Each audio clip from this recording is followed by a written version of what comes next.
In this video, I'll show you how to open TikTok in mute, so videos stay silent when you first launch the app. This is perfect if you're in public, at work, or just don't want loud audio playing automatically. But before we start, if you're new here, make sure to subscribe to App Tutor for more similar videos like this one.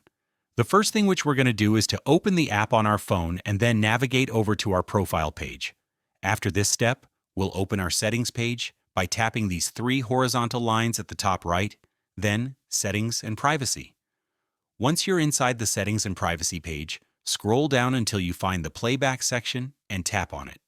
This is the page you're looking at right now. At the very top, you'll see an option called Open TikTok on Mute. Go ahead and turn this toggle on. As soon as you enable this, TikTok will automatically mute all videos when you open the app. So the next time you launch TikTok, videos will start playing without sound, and nothing will surprise you. If you want to hear the audio, you can simply tap on the screen, or use your volume buttons to unmute a video manually.